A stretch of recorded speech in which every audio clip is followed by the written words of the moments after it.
মুসলমান এবার কি করছে? চতুর্দিকে ধর্ণা দিচ্ছে, প্রতিবাদ সভা করছে, র্যালি করছে যে বাবরি মসজিদ কেন ধ্বংস করে দেয়া হলো। আমি ভাই আপনাদেরকে ঠান্ডা মাথায় বোঝাতে চাই, ইসলাম কোনোদিন ধর্ণা দিয়ে প্রতিবাদ সভা করে আর র্যালি করে বিজয়ী হয়নি। ইসলাম বিজয়ী হয়েছে সর্বদাই পরিকল্পনা করে, যদি বলা যাবে। বিশ্বনবী হাবিবুল্লাহ জনাবে মুহাম্মদুর রাসূলুল্লাহ সাল্লাল্লাহু আলাইহি ওয়াসাল্লাম সহিহ হাদিসের মধ্যে বলেন, ইন্নামাল আ'মালু বিন্নিয়াত। প্রতিটি কর্ম করার আগে পরিকল্পনা হবে, সংকল্প হবে, দৃঢ় মনের মধ্যে ইচ্ছা পোষণ করা হবে। এই নিয়তবিহীন আল্লাহর কাছে কোনো আমল কবুল হয় না, নিয়তবিহীন কোনো কিছুই আল্লাহর কাছে গ্রহণ হয় না। পরিকল্পনা ছাড়া আমার আল্লাহ কোনো কিছুই কবুল করে না। আজ বাবরি মসজিদ কেন ধ্বংস হলো? র্যালি করে আপনি শুধুমাত্র ভাববেন বাবরি মসজিদ ফিরে আসবে? আমি আপনাদেরকে বোঝাতে চাই, আমি যদি বলি ভাই ধর্ণা কেন দিচ্ছেন, প্রতিবাদ কেন করছেন, র্যালি কেন করছেন, তা আপনি বলবেন হুজুর বাবরি মসজিদ ধ্বংস হয়ে যাওয়ার জন্য ব্যথা পেয়েছে। আমি তখন বলবো ভাই, বাবরি মসজিদ ভাঙার জন্যই ব্যথা পেয়ে থাকেন। ইসলাম এমন একটা ধর্ম সর্ববিষয়ে কথা বলে। বাবরি মসজিদ কি আপনার এলাকায়? তা আপনি বলবেন না, রূপসাতে না। তাহলে বাবরি মসজিদ আপনি কি ভেঙেছেন? আপনি বলেন না হুজুর আমি ভাঙিনি। বাবরি মসজিদ ভাঙার জন্য মদত করেছিলেন? আপনি বলবেন না আমি করিনি। তাহলে আপনি যখন ভাঙেননি, সাহায্য করেননি, আপনার এলাকায় বাবরি মসজিদ না, তাহলে কিয়ামতের দিন কি আল্লাহ এই ব্যাপারে আপনাকে প্রশ্ন করবে? কোরআন বলছে পারা নাম্বার 3 পৃষ্ঠা নম্বর 8 সূরার নাম সূরা বাকারার মধ্যে আল্লাহ বলেন, লা ইউকাল্লিফুল্লাহু নাফসান ইল্লা উসআহা। আমি রব্বুল আলামিন বান্দা বান্দির পারগতার বাইরে কোনো কিছুই চাপিয়ে দেয়নি। অতটুকুই আমি আল্লাহ তাদের উপরে অর্পণ করেছি, যতটুকু তাদের পারগতার মধ্যে, পারগত অনুযায়ী বান্দা আমল করবে। আর পারগতার বাইরেটা আমি আল্লাহ নিজে দেখে নেব। জোরে জোরে বলা যাবে না সুবহানাল্লাহ। রব্বুল আলামিন পারা নাম্বার 2 পৃষ্ঠা নম্বর 7 সূরার নাম সূরা বাকারার মধ্যে আল্লাহ বলেন, ইউরিদুল্লাহু বিকুমুল ইসরা ওয়ালা ইউরিদু বিকুমুল উসরা। আমি আল্লাহ কোনোদিন তোমাদের জন্য কষ্ট কাঠিন্যতা চাইনি। আমি আল্লাহ সর্বদাই চেয়েছি সহজ এবং সরলতা। তোমাদের উপরে আমি আল্লাহ কোনো জিনিস জোর করে চাপিয়ে দেইনি, অতটুকুই চাপিয়েছি যতটুকু তোমরা পারবে। জোরে বলা যাবে না সুবহানাল্লাহ। এখন আপনারা এই র্যালি করে প্রতিবাদ সভা করে বাবরি মসজিদ পাওয়া যাবে না, করব কি আমরা? একটু বলেন, বাঙালি দিনে 3 বার খায়, কবার খায়? আপনাদের দিকেও তো 3 বার খায় নাকি? 3 বার খায় বাঙালি। এখন এই বাঙালিকে 3 বারের জায়গায় যদি 1 বার খেতে দেওয়া হয়, ওই বাঙালির চোখে কম দেখবে না? ভিড়মি লাগবে না? শরীর দুর্বল হয়ে যাবে না? কেন না, তাকে 3 বারের জায়গায় 1 বার খেতে দেওয়া হয়েছে। ব্যথা নেন না, কষ্ট নেন না। অন্য ধর্মের উপর আঙুল তোলার আগে নিজের জাতিকে আগে ঠিক করি আমরা। মুসলমান মানে প্রত্যেক গ্রামে জামে মসজিদ আছে। কি আছে? জামে মসজিদ। জামে মসজিদ মানে সেজদা দেওয়ার জায়গা, যেখানে জুমার নামাজ আদায় করা হয়। এখন এই জুমার নামাজ যেখানেই হয়, তাহলে সেই জুমার নামাজ যেখানে হয় সেই মসজিদে কমপক্ষে সপ্তাহে 35 ওয়াক্ত নামাজ হওয়ার কথা। কত ওয়াক্ত? 35 ওয়াক্ত। বুকে হাত দিয়ে বলেন, আল্লাহ আপনাদের চেয়ে আমাদেরকে তো বেশি ঘোরায়। কোন এলাকা বলবেন? যে এলাকায় বলেন না কেন, কসম খেলে মিথ্যা হবে না। জামে মসজিদ তো আছে, কিন্তু জামে মসজিদ খোরাক পায় 35 ওয়াক্তের মধ্যে মাত্র 1 ওয়াক্ত, তার নাম জুমার দিন। একটু খোরাক পায়, তাও কোথাও পেট পুরে পায়, কোথাও আধা পেট পায়। জুমার দিনটা খোরাক পায়, বাকি 34 ওয়াক্ত ওই মসজিদ খোরাক পায় না। এখন আপনি বিবেকে প্রশ্ন করে বলেন, বাবরি মসজিদ কেন ঝরে গেল? বাবরি মসজিদ কিন্তু এমনি ঝরে যায়নি। এই খোরাক না পাওয়ার জন্য বাবরি মসজিদ ঝরে গেছে, জ্ঞানব্যাপী ঝরে যাওয়ার জন্য অপেক্ষায় আছে। মালদার আদিনাথ হওয়ার জন্য অপেক্ষা করছে। আরো কত মসজিদের নীল নকশা তৈরি হয়ে গেছে, যেগুলোকে গুড়িয়ে দেয়া হবে। কারণটা কি? কারণ তো ছিল, এরা যদি আল্লাহর ঘরগুলো ভরিয়ে তুলতো, আমার আল্লাহ তারা ঘরগুলো অবশ্যই হেফাজত করে দেখাতেন। একটু জোরে বলা যাবে না কেন? আমি অযৌক্তিক কথা বলবো না। আমার আল্লাহর প্রথম ঘর এই দুনিয়াতে, ওই ঘরটার নাম হলো বাইতুল্লাহ, মক্কাতুল মুকাররমা। ঠিক না বে ঠিক?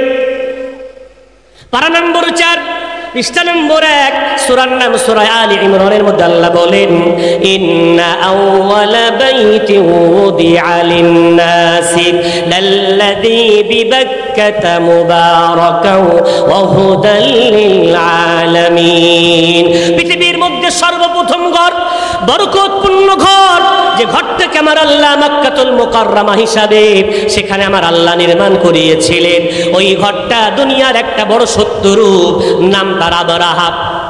আবরাহাব বাইতুল্লাহ ভেঙে ফেলবে, সে যুগের সুপার পাওয়ার, বিরাট ক্ষমতা নিয়ে, হস্তি বাহিনী নিয়ে, হাতির দল নিয়ে বাইতুল্লাহ ভাঙতে চলে এলো। এখন ওই বাইতুল্লাহর মুতাওয়াল্লি রাসূলের দাদা জান আব্দুল মুত্তালিব। তাকান, আব্দুল মুত্তালিব কাবার মুতাওয়াল্লি, আর কাবা ভাঙতে এসছে আবরাহা। আব্দুল মুত্তালিব বুঝতে পারছে আবরাহার সাথে লড়াই করার ক্ষমতা তো আমার নেই। আমার পারগতা কি?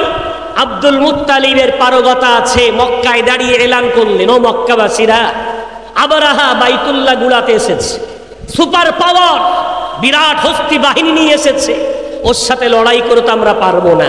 তো এক কাজ করো, তোমরা ঘর বাড়ি ছেড়ে বিবি বাল বাচ্চা নিয়ে পাহাড়ের উপত্যকায় চলে যাও। গ্রামবাসী আব্দুল মুত্তালিবের কথা শুনে পাহাড়ের উপত্যকায় চলে গেল। কারণ আবরাহা কাবা গুড়াতে এসেছে, সামনে দুশমন তো নেই, কার সাথে লড়বে? একা তো লড়াই হয় না। আব্দুল মুত্তালিব আবরাহার সামনে যাচ্ছে না। আবরাহা প্ল্যান করল, নিজের সৈন্যদেরকে বলল, যাও তো আব্দুল মুত্তালিবের কিছু উট চুরি করে আনো।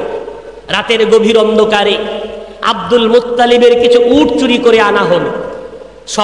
সকাল হওয়ার আগেই আব্দুল মুত্তালিব আবরাহার দরবারে গিয়ে হাজির, বলছে, ওরে আবরাহা, আমার উটগুলো তোর সৈন্যরা চুরি করে এনেছে, উটগুলো ভালোই ভালোই ফিরিয়ে দে। যেই বলেছে আবরাহা অট্টহাসি দিয়ে বলছে, ওরে আব্দুল মুত্তালিব, তোমার মতো স্বার্থপর মানুষকে কারা কাবার মুতাওয়াল্লি বানিয়েছে? যেই বলেছে আব্দুল মুত্তালিব অগ্নিশর্মা হয়ে ওঠে। কি বললি আবরাহা? আমি হলাম স্বার্থপর? বলে, আমাকে স্বার্থপর কেন বললি? বলে, স্বার্থপর বলবো না, তোমার উটগুলো যেই কেড়ে আনলাম, উটগুলো ছাড়ানোর জন্য দৌড়ে চলে এলে, অথচ তুমি কাবার মুতাওয়াল্লি, কাবা ভাঙতে এলাম। একটা দিনের জন্য তুমি আমার কাছে অনুরোধ করতে এলে না, একটা দিনের জন্য বললে না আল্লাহর ঘর ভাঙতে দেব না। আব্দুল মুত্তালিব ওই দিন আবরাহাকে একটা সুন্দর বাক্য বলেছিলেন। আব্দুল মুত্তালিব বলেছিলেন, ওরে আবরাহা, কান খুলে শুনে নে, আমি আব্দুল মুত্তালিব উটের মালিক, উটগুলো রক্ষা করা আমার দায়িত্ব, আমার পারগতা, আমার কর্তব্য। আমি কাবার মুতাওয়াল্লি হতে পারি, তবে বাইতুল্লাহর মালিক আমি নই। ওই বাইতুল্লাহর মালিক, আসমানের মালিক, জমিনের মালিক, কুল কায়নাতের মালিক আমার আল্লাহ। আমার আল্লাহ তার ঘরকে ঠিক হেফাজত করে দেখিয়ে দেবেন। জোরে জোরে বলা যাবে না। আব্দুল মুত্তালিবের বিশ্বাস আল্লাহর উপরে এমন দৃঢ় বিশ্বাস ছিল, যেমন সংকল্প ছিল, আমার আল্লাহ তেমন ফল দেখালেন। আমার আল্লাহ পাক কোরআনে সূরা নাজিল করে দেখিয়ে দিলেন, আলাম তারা কাইফা ফাআলা রাব্বুকা বিআসহাবিল ফিল। ও মুহাম্মদ, তুমি কি দেখোনি? তুমি কি দেখোনি আমার আল্লাহ আসহাবুল ফিল, হস্তি বাহিনীর সাথে কেমন আচরণ করলেন? গোটা হস্তি বাহিনীকে মাটির সাথে মিশিয়ে দিয়ে তার ঘরকে তিনি হেফাজত করে দেখিয়ে দিলেন। জোরে জোরে বলা যাবে না। বাইতুল্লাহ যদি আল্লাহর ঘর হয়, আল্লাহ যদি সেই বাইতুল্লাহকে হেফাজত করে, মসজিদগুলো কি আল্লাহর ঘর না? কথা বলেন না কেন? কথা বলেন না ভাই। মসজিদ কি আল্লাহর ঘর না? অবশ্যই আল্লাহর ঘর। আপনাদের মধ্যে এমন শ্রোতা নেই তো? কিছু কিছু জায়গায় আছে, বলে হুজুরকে ওরা দাওয়াত করে রেখেছে, হুজুর একা বলবে, আমরা বলবো কেন? এত বখিল, মুখ দিয়ে সুবহানাল্লাহ বলে না, হ্যাঁ হু বলে না। কেন? হুজুর এসছে দাওয়াতে, হুজুর একা বলবে, আমরা বলতে যাবো? আপনার নিশ্চয়ই এমন না। একটু কথা বলে, কথা না বললে আমাদের ভয় লাগে, মনে হবে যেন কবরস্থানে বসে আলোচনা করছি। কেন কবরস্থানে কথা বললে কি আসে না, কোনো সাড়া আসে না। আর যদি সজাগ থাকেন, জেগে থাকেন, তাহলে সারা শব্দ হওয়ার কথা। একটু কথা বলেন ভাই আমার। তো মসজিদও তো আল্লাহর ঘর, ঠিক না বে ঠিক? পারা নাম্বার 29, পৃষ্ঠা নাম্বার 14, সূরার নাম সূরা জিনের মধ্যে আল্লাহ বলেন, ওয়া আন্নাল মাসাজিদা লিল্লাহি ফালা তাদউ মা'আল্লাহি আহাদা।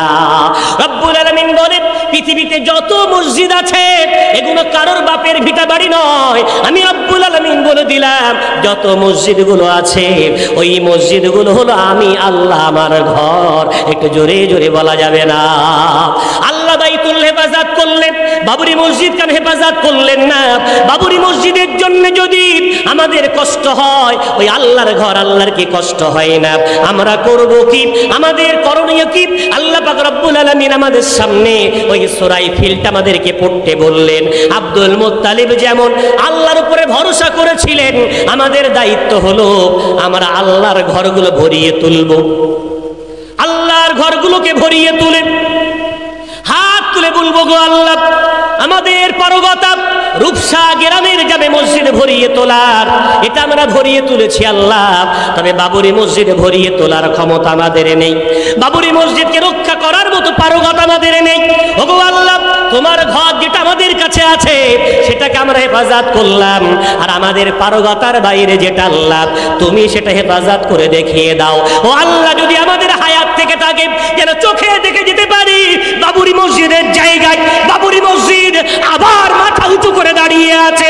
আর যদি আল্লাহ তুলে নাও, আমাদের প্রজন্ম যেন দেখে যেতে পারে বাবরি মসজিদের জায়গায় আল্লাহ তার ঘরটাকে আবার দাঁড় করিয়ে দিয়েছে।